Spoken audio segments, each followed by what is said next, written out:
I have to say I'm deeply flattered by your kind words, Dr. Ochayon, especially because nobody has ever called me Dr. George Deek, but I appreciate the gesture. Even my wife doesn't. Good evening, dear friends, ladies and gentlemen. I want to add to the thanks that were expressed before. You know, there is a story about a businessman, who is late for a meeting. And he's looking for a place to park his car so he can go up to his meeting.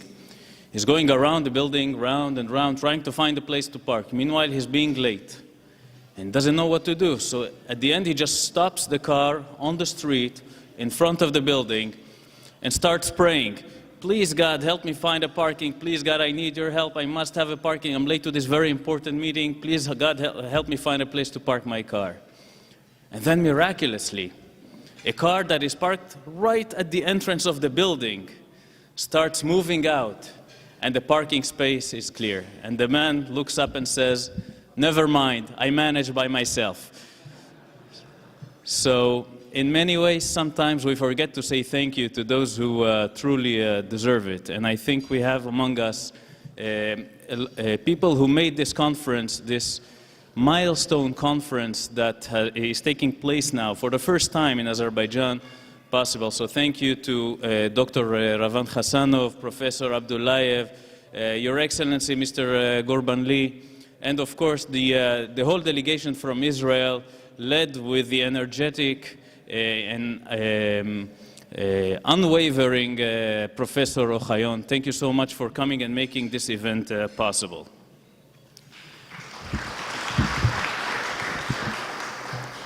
Dear friends, as we delve into the history of the Israeli-Azerbaijani relations, we uncover a story of friendship, of resilience and trust that have defied expectations of many and shaped a strategic partnership.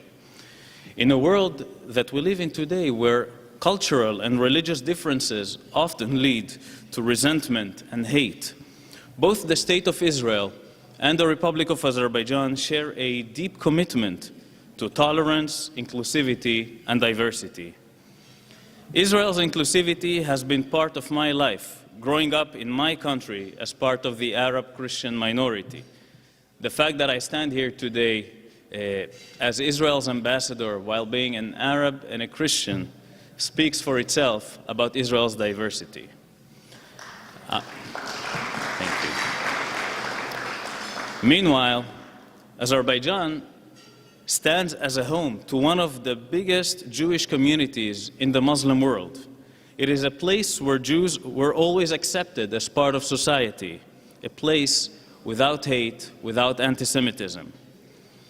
On December 24, 2019, when I presented my credentials to President of the Republic of Azerbaijan, Mr. Ilham Aliyev, I was impressed by the importance that Azerbaijan attaches to its diversity and inclusivity.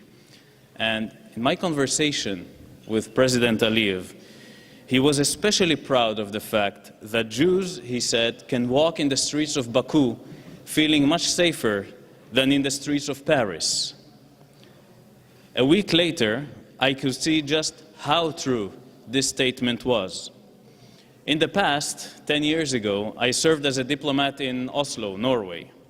Over there, when I was invited to the Jewish synagogue, I had to pass 2 police barricades, a security check, and 2 extremely heavy metal doors so I can get into the synagogue.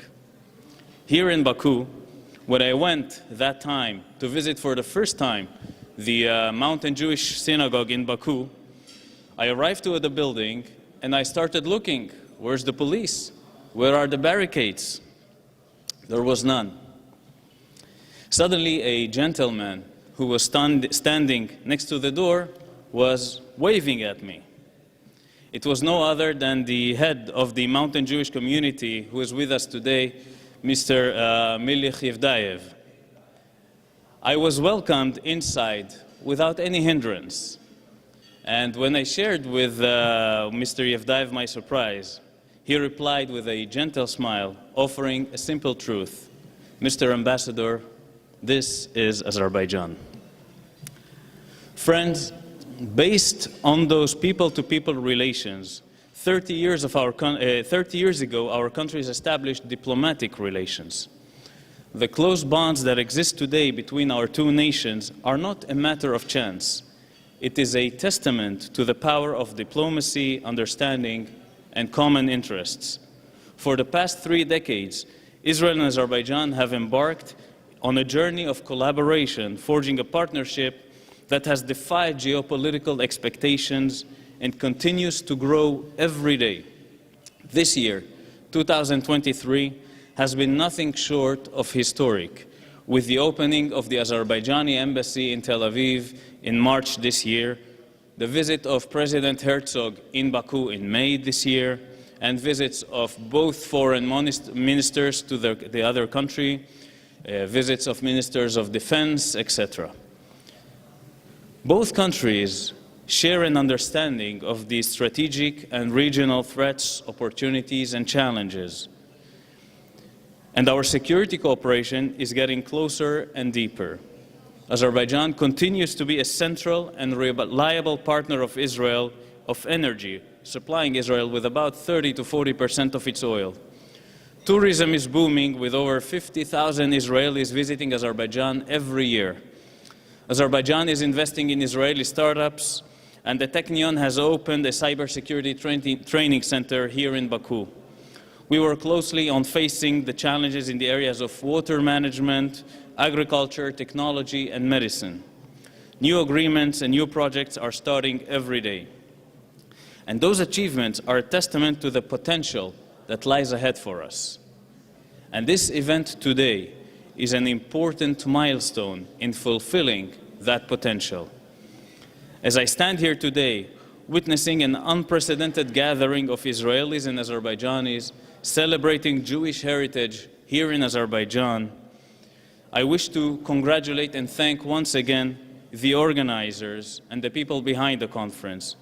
But mostly I would like to thank the leaders of the Jewish community, the Mountain Jewish community, the European community, and the Georgian community, leaders and rabbis alike, for not only remembering the heritage, but bringing to life the community, preserving it, promoting it, nurturing it, and for taking such a good care of the community. And of course, Member of Parliament Anatoly Rafaelov, who is with us, who's a prominent member of the community and part of its leadership.